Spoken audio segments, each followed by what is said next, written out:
है क्या, गया क्या है? जब तक प्राइवेट सेक्टर में आरक्षण नहीं मिलेगा आपको क्या मिलेगा? नहीं, सही बात। आप सारा प्राइवेट सेक्टर के हाथ में सौंप दिया है, सारी जमीनें प्राइवेट सेक्टर को देने की तैयारी हो गई है। आपको बचा क्या है? एक पूजा विधि और आपस में रोटी और बेटी, क्या है? तब आपकी ताकत बढ़ जाएगी। ऐसे ही आप ज्ञापन देते रहोगे, हम बताए दे। नहीं, सही बात, सही बात। आपको गलत फहमी है, ब्यूरोक्रेसी कुछ नहीं होती, चप्पल उठाने वाली होती है।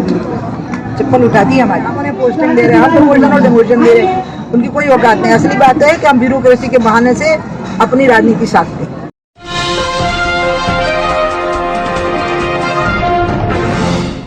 साथियों नमस्कार, मैं हूं नीरज पटेल और आप देख रहे हैं नेशनल जनमत। उमा भारती मध्य प्रदेश की पूर्व मुख्यमंत्री और पूर्व केंद्रीय कैबिनेट मंत्री, लेकिन आप इनको पिछड़ों के पैरोकार या झंडाबरदार के तौर पर नहीं, बल्कि हिंदुत्व की झंडाबरदार और फायर ब्रांड नेता के तौर पर जानते हैं। अचानक से ऐसा क्या हुआ कि उमा भारती जब ओबीसी महासभा के पदाधिकारियों से मिली तो उनके मुंह से पिछड़ों के बीच में रोटी बेटी के संबंध करने की और इस सरकार द्वारा जो निजीकरण किया जा रहा है उससे आरक्षण खत्म होने की बातचीत निकलने लगी। उमा भारती 1984 में भारतीय जनता पार्टी से पहली बार चुनाव लड़ी थी। इसका मतलब तकरीबन 40 साल भारतीय जनता पार्टी में गुजार चुकी हैं। तो यक्ष प्रश्न ये है कि आखिर उमा भारती को कब समझ में आया कि भारतीय जनता पार्टी पिछड़ों के आरक्षण के खिलाफ है। सवाल इसलिए महत्वपूर्ण है कि आज वो किसी महत्वपूर्ण पद पर नहीं है। तो क्या जब इन जैसे तमाम सारे नेता पदों पर रहते हैं तब उनको ये सब दिखाई नहीं देता, या दिखने के बाद भी निजी स्वार्थ पूर्ति में वो देखना नहीं चाहते? उमा भारती के साथ मेरी कई मुलाकातें दिल्ली में पहले भी हुई हैं। दबी जुबान पिछड़े वर्ग के हिमायती होने का दंभ भरती थी, बातें भी करती थी, लेकिन सवाल फिर से वहीं पर है कि अगर आज उमा भारती जी को यह समझ में आ रहा है कि किस तरीके से भारतीय जनता पार्टी के राज में निजीकरण करके यानी कि प्राइवेटाइजेशन से नौकरियां छीन ली जाएंगी और पिछड़े और दलितों का आरक्षण छीन लिया जाएगा, वो स्पष्ट तौर पर ओबीसी महासभा से कह रही हैं कि प्राइवेटाइजेशन हो जाएगा तो तुम्हारे आरक्षण का कोई मतलब नहीं रह जाएगा। तो उमा भारती जी अब किसी पद पर नहीं है, इस फ्रस्ट्रेशन में कह रही हैं, या अभी उनको समझ में आ गया है तो दबी जुबान केवल ओबीसी महासभा से बातचीत के दौरान ही क्यों कह रही हैं? यहां ध्यान देने योग्य बात है कि ओबीसी महासभा से जब वो बात कर रही थी तो ऑफिशियल तौर पर ये वीडियो रिकॉर्ड नहीं किया जा रहा था। ये नैतिकता की बात हो सकती है कि इस तरीके से निजी बातचीत को रिकॉर्ड करके वायरल करना ठीक है या नहीं, लेकिन अनऑफिशियल तौर पर उमा भारती के अंदर जो भावना है वो निकल करके आ गई। अकेले उमा भारती के अंदर नहीं, भारतीय जनता पार्टी के तमाम सारे नेताओं में, बेहद गुलाम नेताओं को छोड़ दें, तमाम सारे पिछड़े और दलित वर्ग के नेताओं के मन में ये भावनाएं हैं। लेकिन अंतर समझिए, जब वो महत्वपूर्ण पदों पर होते हैं, पार्टी में उनकी इज्जत बनी रहती है, वो कमाने की पोजीशन में होते हैं, तब तक ये बातें जानकर भी इग्नोर करते हैं। जब पार्टी उनको साइडलाइन करती है तो अपना फ्रस्ट्रेशन निकालने के लिए पड़े पार्टी में ही रहते हैं, लेकिन दबी जुबान पिछड़े और दलितों के हिमायती होने का दंभ भरते हैं। कमोबेश यही हाल ब्यूरोक्रेसी का भी है। ब्यूरोक्रेसी में जब लोग अच्छे पदों पर होते हैं, कमाऊ पोस्टों पर होते हैं, महत्व वाली पोस्टों पर होते हैं, जिले की कमान संभाले हुए होते हैं, तब उनके मुंह से ये सारे एजेंडे गायब हो जाते हैं। जब सरकार उनको साइड पोस्टिंग करके सचिवालय में या किसी अन्य जगह पहुंचा देती है जिनको महत्वहीन पोस्टिंग कहा जाता है, तो उनके मुंह से भी इसी तरीके से ज्ञान गंगा फूटने लगती है और पिछड़े दलितों के हिमायती होने का दंभ भरने लगते हैं। हालांकि कॉरपोरेट मीडिया की नज़र में ये एक मसाला है, लेकिन नेशनल जनमत के लिए एक मसाला कतई नहीं है। उमा भारती ने जो कहा वो वर्तमान समय की हकीकत है, लेकिन मेरा मन नहीं हो रहा कि उमा भारती जी को इसके लिए तारीफ की जाए या धन्यवाद दिया जाए, क्योंकि अभी भी वो कह चोरी छुपे ही रही हैं। खुल करके विरोध क्यों नहीं कर रही हैं अगर उनको समझ में आ रहा है कि सब कुछ बेचा जा रहा है? जब उमा भारती जी को यह समझ में आ रहा है कि ओबीसी की दो जातियों को आपस में शादी करना कुछ भी गलत नहीं है, तो क्यों नहीं इन सारे मुद्दों को लेकर के मुखर होती हैं और लोगों के बीच में आती हैं? क्योंकि पिछड़े वर्ग से आती हैं, उनकी समाज में अपनी एक पहचान है, इमेज है। जब इस तरह के लोग निकल करके इस तरह की बातें करते हैं, उनका अपना एक महत्व होता है।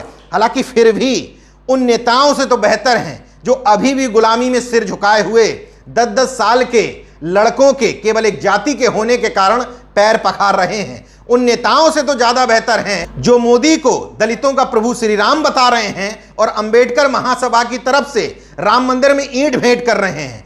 कम से कम उनसे बेहतर तो हैं उमा भारती कि अपने लोगों से मिलते समय ही सही कम से कम योगी मोदी का गुणगान तो नहीं कर रही हैं। फेसबुक से लाइव किए गए इस वीडियो में कॉरपोरेट मीडिया ने एक बात पकड़ ली कि उमा भारती ने कहा कि ब्यूरोक्रेसी की औकात कहाँ है, वो हमारी यानी कि नेताओं की चप्पल उठाते हैं। इसको विवादास्पद कह करके चला रही है, मेन मुद्दे से अभी भी ध्यान भटकाने की कोशिश कर रही है। ये तथाकथित गुलाम भक्त और भांड मीडिया ये नहीं बता रही है कि उमा भारती ये कह रही हैं कि मोदी सरकार सब कुछ बेचे जा रही है। यहां पर सीधे सीधे ब्यूरोक्रेसी को और उमा भारती को सामने खड़े करने की कोशिश कर रही है। लेकिन यहां भी मैं उमा भारती के ही पक्ष में खड़ा हूं। मैं देखता हूं कि किस तरीके से विचारधारा को परे रख करके एकदम से ब्यूरोक्रेसी पार्टी बनने की कोशिश कर रही है। एक तरीके से भक्त और गुलाम बन चुकी है। वो ये भूल चुकी है कि ब्यूरोक्रेसी में लोग कितनी कठिन परीक्षा करके और किस भावना के साथ नौकरियों में आते हैं। लेकिन उन भावनाओं को भूल करके सिर्फ एक भावना रह जाती है, पैसा कैसे कमाना है, सरकार की दलाली गुलामी चापलूसी करके कैसे अपनी ट्रांसफर पोस्टिंग को बचा के रखना है। उसके पीछे तुर्रा ये दिया जाता है कि महत्वपूर्ण पोस्टिंग पे नहीं होंगे तो समाज के लिए कर क्या पाएंगे। जो लोग महत्वपूर्ण पोस्टिंग में हैं, कुछ एक लोगों को छोड़ दिया जाए। तमाम सारे लोगों से मैं पूछना चाहता हूं कि क्या उखाड़ और क्या बिगाड़ पा रहे हो। अभी भी अपने जिले के सबसे प्रभावशाली सवर्ण नेता के दबाव में हो, उन्हीं के दबाव के हिसाब से काम कर रहे हो, चुपचाप नजरें झुका करके अपने ही लोगों का अपनी कलम से नुकसान पहुंचा रहे हो। तो इस तरह की ब्यूरोक्रेसी के लिए अगर उमा भारती कहती हैं कि हम उन्हें तनख्वाहें दे रहे हैं, पोस्टिंग दे रहे हैं, प्रमोशन दे रहे हैं और ब्यूरोक्रेसी के बहाने नेता अपनी राजनीति साधते हैं, तो गलत नहीं कह रही हैं। वो इस संदर्भ में कह रही हैं कि जो नेता कहते हैं कि ब्यूरोक्रेसी ने हमें घुमा दिया, ब्यूरोक्रेसी की नेता के सामने कोई हैसियत नहीं होती है कि वो उनको घुमा दे। लेकिन इसमें एक आंशिक सत्य है जो उमा भारती जी ने नहीं बताया कि ब्यूरोक्रेसी में सभी लोग चप्पल नहीं ढो रहे हैं। तमाम सारे ब्यूरोक्रेट्स जातिगत और अपने पारिवारिक कनेक्शन होने की बदौलत निश्चित तौर पर कई मंत्रियों पर, कई विधायकों पर भारी पड़ते हैं। बहरहाल उमा भारती ने जो कहा उसको अलग अलग ढंग में से लोग परोसने की कोशिश कर रहे हैं। लेकिन आप इस ढंग से देखिए कि भारतीय जनता पार्टी के अंदर 40 साल से जो पिछड़े वर्ग का एक नेता रह रहा है, और हालांकि इस बीच में पार्टी से बाहर भी आई, अपनी पार्टी भी बनाई, लेकिन फिर जाकर के भारतीय जनता पार्टी में शामिल हो गई। उस नेता की आखिर सोच क्या है? तमाम सारे ऐसे नेता जो उसके अंदर कुलबुला रहे हैं, अपनी बात कह नहीं पा रहे हैं, उन लोगों से यही अनुरोध है कि अपने समाज का गला कटते हुए देख रहे हो तो कब बोलोगे। 3 मिनट के उस वीडियो में अनाधिकारिक तौर पर उमा भारती जी ने जो कहा वो आप सुन लीजिए। कितनी संख्या है, लेकिन साथ में ये भी हो जाएगा कि फिर टिकट हमारा हो तो हमारा नहीं हो। इस सबसे मुक्ति पाने का उपाय एक ही है जो मैं सुन करी, जो कर्नाटक में प्रयोग हुआ। लिंगायत समाज का शरद यादव मुझे आपका समर्थन करते हैं, जिसमें सब लोग शिवलिंग की उपासना करने लगे और रोटी बेटी करने लगे। उसका परिणाम ये निकला कि सब ओबीसी कहलाए, बस और कुछ नहीं कहलाए। हमने अपने नाम के आगे ओबीसी लाना चालू कर दिया, उनके बिना दूसरा मुख्यमंत्री नहीं बन पाता।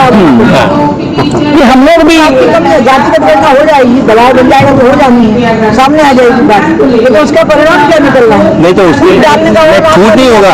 जैसे आप जाति से जमात की तरफ बढ़े ना, जैसे मैंने ओबीसी विजय कुमार लिखा, आप ओबीसी मैन से लिखते हैं, ओबीसी धर्मेंद्र से लिखते हैं, तो हमारी जाति ओबीसी पहले है, मतलब हम यूनाइट वाले फॉर्मेट में आ गए। इस पे आ जाओ, एक देवता, एक पूजा विधि और आपस में रोटी और बेटी, क्या है तब आपकी ताकत बढ़ जाएगी। ऐसे ही ज्ञापन देते रहोगे, हम बताएंगे। नहीं, सही बात। आरक्षण वगैरह मिलते रहेंगे। आरक्षण में है क्या, धरा क्या है? जब तक प्राइवेट सेक्टर में आरक्षण नहीं मिलेगा आपको क्या मिलेगा? नहीं, सही बात। आप सारा प्राइवेट सेक्टर के हाथ में सौंप दिया है, सारी जमीनें प्राइवेट सेक्टर में तैयारी हो गई है। आपको बचा क्या है? आप प्लानिंग से, हाँ, आपको तो प्राइवेट सेक्टर में आरक्षण मिलना चाहिए। और आरक्षण की बात जो इन सब लोगों ने की प्राइवेट सेक्टर में, प्राइवेट सेक्टर। हाँ, और 33% आरक्षण पॉलिटिकल आ जाना है इसी धोखे में, और महिलाओं को नहीं मिल पाना। फिर देखना तुम लाइन में लगे रहोगे पूरे टाइम। पार्लियामेंट में 33% सीटें भी गई थी। इसलिए मैं कह रही हूँ कि पहले जो शरद, मेरे साथ शरद सहमत है, शरद बहुत सोचने वाला बुद्धिजीवी व्यक्ति है, और इसमें नीतीश कुमार भी सहमत हो जाते हैं।